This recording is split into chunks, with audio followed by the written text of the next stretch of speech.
Эфирда яңалыклар вакыты, студияда Алсу Нуриева. Исәнмесез? Бүгенге чыгарылышның төп темалары.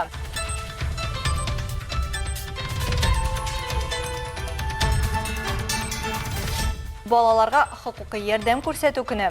8 белгеч бәхетле балачакны тәэмин итүгә үз өлешләрен кертте. Если ее долги больше, чем то, что вы получите по праву, вы вправе не вступать в наследство.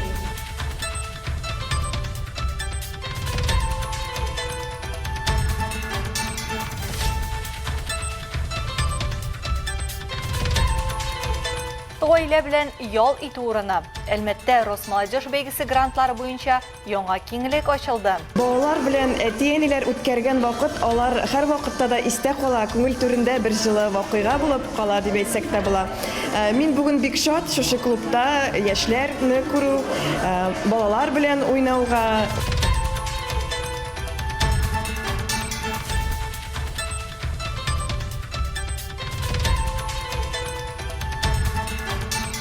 Буыннар бәйләнешен ныгытабыз.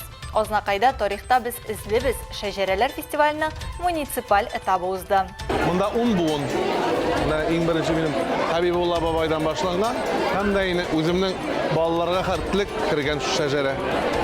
Биредә әзерләнгән бөтен сый-хөрмәт ул безнең нәселебездә яратып пешерә торган ризыклар.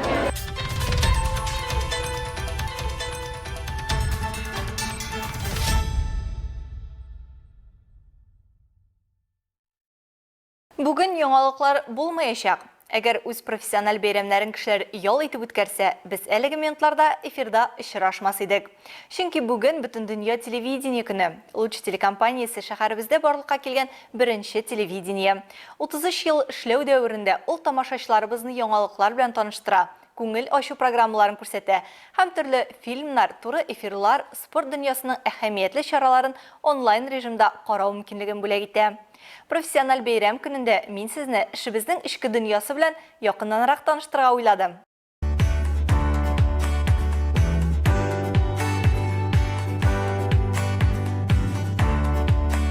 Телевидение хәзерге кеше тормышына нык кергән технология генә түгел. Телевидение ул команда эше. Алып баручылар, корреспондент, оператор, монтажер һәм техник белгечләр бердәм булып эфирга продуктлар чыгара. Бүген Луч телекомпаниясе тотрыклы үсеш кичерүче предприятие. Сегодня в День телевидения я хочу от всей души поздравить всех тех, кто связан с этим удивительным миром, с миром новостей, с миром творчества, эмоций и идей. Каждый день вы, телевизионщики, делаете большое дело.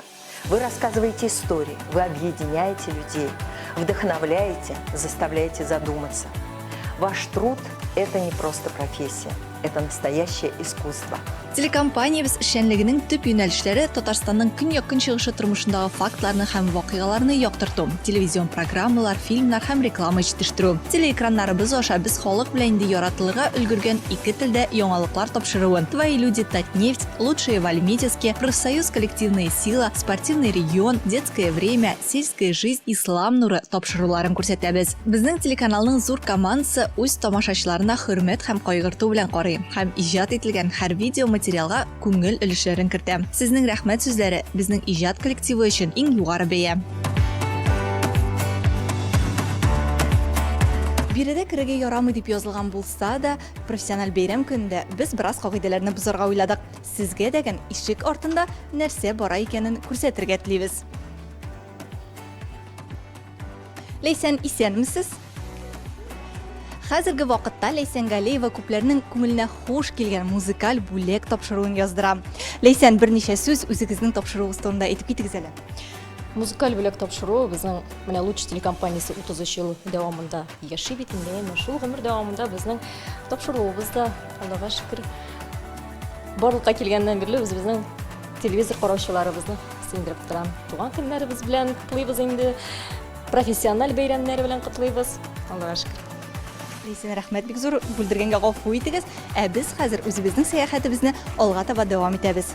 Телевизор караучыларның Луч Әлмәт телекомпаниясенең яңалыкларын һәм тапшыруларын уңайлы вакытта һәм җир шарының теләсә кайсы ноктасында СПБ ТВ мобиль кушымтасында, ВКонтакте һәм Telegram социаль челтәрләрендә карау мөмкинлеге бар. Тәүлек буе телетапшырулар һәм телекомпаниянең үз җитештерүендәге программаларын рәсми сайтында да карап була. Телекомпания коллективы Луч сүнмәс һәм безнең тормышны һәрвакыт яктыртыр дип ышана.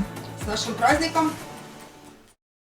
8 белгеч бәхетле балачакны тәэмин итүгә үз өлешләрен кертте. Бүтән Россия балаларга хокукый ярдәм күрсәтү көне кысаларында социаль яклау идарәсендә бәлик булмаганнарның тормыш эшчәнлегенең төрле өлкәләрендә хокукларын һәм законлы мәнфәгатьләрен яклау мәсьәләләре буенча очрашу узды. Консультациянең нечкәлекләре турында алдагы минутларда сөйләрбез. Это деньги ребенка, поэтому если ребенок даже достигнет 18 лет, то он вам ничего не должен. Әтиәннәре һәм балаларның законлы вәкилләре әлбәттә ел саен төрле ведомстволар белгечләре белән очрашалар. Әлфия Хыснуллина очрашуга оныгын укыту буенча борчый торган сораулар белән килә. Белгечләрдән ул нинди очракларда махсус квота кысаларында югары уку йортына керү хокукы барлыгы турында тулырак мәгълүмат белә. Напор кондитера вот именно не было на бюджетку. И мы сейчас учимся платным. Минем оныгым инде 6 класста ук повар-кондитер булырга уйлый. Ләкин ул юнәлешкә бюджет урыннар юк иде. Шуңа хәзер түләүледә укый. Бюджетка күчереп булмас микән дип уйлаган идем. Мондай очрашулар әлбәттә кирәк. Монда яңа мәгълүматлар белгәч, без бит аларны кайтып балаларга да сөйлибез. Мине менә өй һәм бюджетка күчерү сораулары борчыган иде. О школе, вот о бюджетке, что поступление. Хокукый консультацияны адвокат үзәге, нотариаль контора, опека, тәрбиячелек һәм социаль яклау идарәләре, пенсия фонды, җәзаны үтәтү федераль хезмәте, шулай ук Ичке эшләр министрлыгы бүлеге вәкилләре үткәрде. Оештыручылар сүзләренчә, балалар хокукларын бозуның төп очраклары алимент түләмәүдә очрый. Икенче һәм өченче урыннарда ана капиталын кулланганда балаларга өлешләр бүлеп бирмәү һәм социаль түләүләр алу белән проблемалар. Населению не надо стоять в очереди, выстаивать, то есть, какие есть вопросы, наболевшие нам вопросы, они задают здесь всем. Халыкка чиратта торырга кирәкми. Алар бер урында ук берничә белгечкә үз сорауларын бирә алалар. Моның өчен без шундый очрашу үткәрәбез дә. Мөһим темаларның берсе бу әлбәттә ана капиталы. Еш кына балаларга өлеш бүлеп бирмәгәндә балаларның хокукларын бозалар. Мәсәлән, әтиәни күчемсез милекне ана капиталын кулланып сатып ала һәм аннары үз милки итеп кенә калдыра. Капитал выделяется родителям, так и детям. Мөрәҗәгать итүчеләр төрле сораулар белән кызыксындылар. Алар арасында реабилитация вакытында финанс ярдәме, ташламалы категорияләр өчен һөнәр сайлау, ата-ана хокукыннан мәхрүм итү, шулай ук белешмәләрне яңарту, юл түләүләре, өстәмә белем буенча мәгълүмат һәм бурычлар мирастан зуррак булса, баш тартып булу мөмкинлеге турында да сүз кузгатылды. Если ваши долги, если ее долги больше, чем то, что вы получите по праву, вы вправе не вступать в наследование. Очрашудан соң катнашучылар проблемалары буенча сорауларын бирә алдылар. Агымдагы елның июлендә Әлмәттә беренче тапкыр Росмолодежь бәйгесе узды. Икенче Бүтән Россия креатив индустрияләр форумы кысаларында проектларны яклау Библионефть иҗат киңлегендә үтте. 11 проект авторлары җиңүчеләре арасында Әлмәттән Эльзира Саврентьева да бар. Ул 300 мең сумлык грант яулап, үз проектларын тормышка ашыра да башлады. Җиңүченең планнары турында киләсе материалда.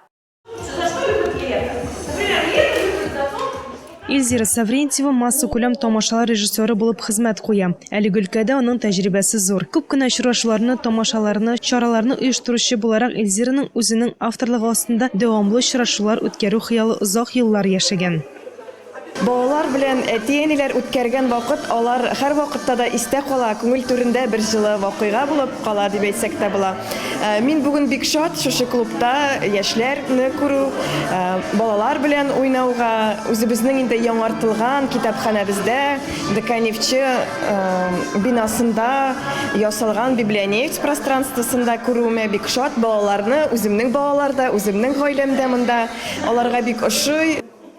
Гаилә традицияләре календарен әти-әниләр һәм балалар бергә төзи. Хәзерге заман ыгы-зыгысында гаиләдә тулай игътибар да бирергә өлгермисең, вакыт җитми дип уртаклаша мастер-класста катнашучы гаилә башлыгы Айрат Шәрифуллин. Әлеге очрашулар нәкъ менә гаиләләрне ныгыта, дөньяга карашларын үзгәртә дип таный ул. Мондай мастер-класслар бик күңелле. Алар кирәк, чөнки без шулай күңелле итеп бергә гаилә белән вакытны үткәрәбез. Хәзерге көндә без күп йөрибез, эштә күп вакыт китә, безнең төрле эшләргә без үткәрәбез бу вакытны. Гаилә белән үткәрүдә без онтылабыз, я соң була, я уже балаларны йокладан соң бар, әнә шундый ял көннәрне күңелле итеп утырып, бергә бер рәсемнәр ясап, рәсемнәр төшеп, рәхәт шундый вакыт үтә. Бик зур рәхмәт. Проект авторы һәм оештыручысы Эльзира Саврентьева билгеләп үткәнчә, мондый мастер-класслар ноябрьдән гыйнварга кадәр шимбә көннәрендә айга 2 тапкыр узачак. Оештыручының планында гаиләнең традицияларын саклау буенча мастер-класслар үткәрү, прәннек буяу, генеалогик агачны өйрәнү һәм башкалар бар. Барлык остаханәләр дә бушлай, алдан теркәлергә генә кирәк. Гомумән алганда, Росмолодежь грантлар яшьләрнең социаль инициативаларын хупларга һәм хыялларны тормышка ашырырга ярдәм итә. Бүгенге көндә бу 3200 хупланган яңа эш, 5000 катнашучы, 100 грант мәйданчыклары һәм 18 номинация. Росмолодежь грантлар финанс ярдәменә түгел, ә яшьләр өчен чын социаль лифтта булып тора. Алсу Ахмаджанова, Александр Исаков, Яңалыклар вакыты, Лучший Әлмәт телекомпаниясе.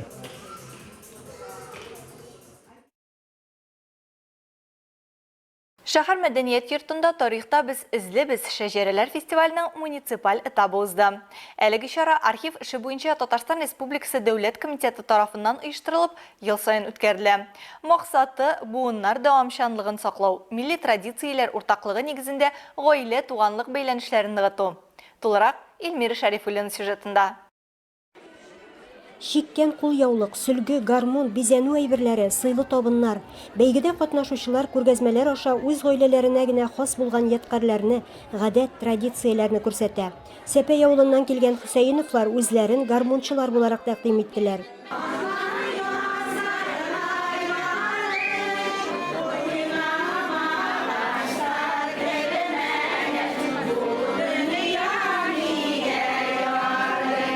Гадиевларның нәсел агачы 9 буынны берләштерә. Анда барысы 236 кеше катнаша. Шулпылар бар безнең каланы менә. Шулпылар. Тагы шәҗәрәбез күренеп тора менә монда. Борынгы иске варианты. Иске варианты менә шушы әйтеп ясалган. Әтиебездән калган инде бу. Әтиебез ясый башлаган безнең моны. Шулай ук менә монда фотолар белән бик матур гына чәк-чәгебез безнең кызлар каягыз әле. Чәк-чәгебез бу әйләнеп торган шулай. Ә менә Музафаровлар гаиләсе 10 буынга кадәр бабаларын белә. Монда 10 буын. Иң беренче минем Хәбибулла бабайдан башланган, һәм дә инде үземнең балаларга хәртлек кергән шәҗәрә. Биредә әзерләнгән бөтен сый-хөрмәт ул безнең нәселебездә яратып пешерә торган ризыклар. Бүгенге көндә инде безнең менә әбидән калган урама, аны әби әнигә, яни сеңлеләргә менә иптәшемә өйрәтеп, бүгенге көндә дә шу урамаларны пешереп, бүгенге традицияләребезне саклыйбыз. Фестивальдә катнашучыларны Татарстан Республикасының архив эше буенча Дәүләт комитеты рәисе урынбасары Алмаз Хафизов, Азнакай районы башкарма комитеты җитәкчесе Айдар Шәмсетдинов, район архив бүлеге җитәкчесе Венера Вәлиева сәламләделәр. Бәйгедә барысы 10 гаилә катнашты. Нәтиҗәдә Музафаровлар гаиләсенә 3нче урын бирелде. Гадиевлар 2нче булды. Шәрифуллиннар гаиләсе җиңү яулады. Аларга дипломнар, акчалата сертификатлар тапшырылды. Җиңүчеләр алга таба фестивальнең зона этабында катнашачак. Илмира Шәрифуллина, Рөстәм Акбаров, Яңалыклар вакыты, Луч, Әлмәт телекомпаниясе. Бөгелмәдә КС баскет мәктәп баскетбол лигасы Бөтен Россия чемпионатының муниципаль этабы тамамланды. Ул гомуми белем бирү оешмаларының спорт залларында узды. 7нче гимназия базасындагы егетләр һәм кызларның ярым финал һәм финал уеннарын безнең төшерү төркеме күзәтеп кайтты.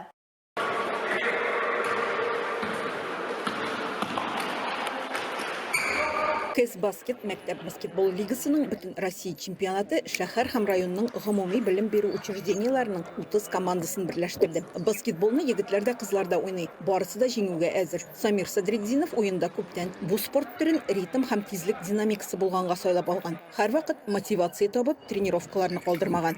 Я играю в баскетбол. Мин 7нче сыйныфтан баскетбол уйныйм. Бу спорт түрі кызыклы. Кичә дәресләрне әзерләгәч тренировка үткәрдек. Без призлы урыннар яуларга әзер дип уйлыйм.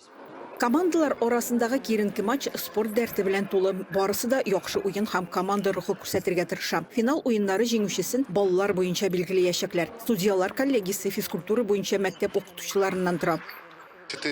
Уенда 4-5 урыннар өчен көрәш бара. 2-8 формасы белән уеннар тизрәк барсын дип оештырдык. Айрым урыннар өчен очколар бар. Алар ярдәмендә 1-2 урын алучыларны билгелибез.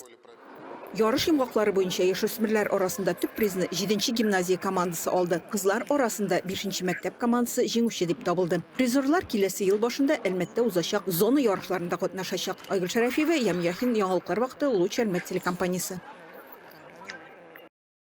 Хөрмәтле тамашачыларыбыз, яңалыклар чыгарылышының туры трансляциясын сез ВКонтакте социаль шелтәренә кереп, Луч Әлмәт төркемендә сәгать кичке 7-дә карый аласыз. Безнең иң кызыклы сюжетларыбыз да рәсми аккаунтларыбызда урнаштырыла. Бүгенге чыгарылышта шулар иде. Мин Алсынуриева һәм монтаж операторы Булат Усманов. Сезнең белән сау булашабыз. Исән сау булыгыз.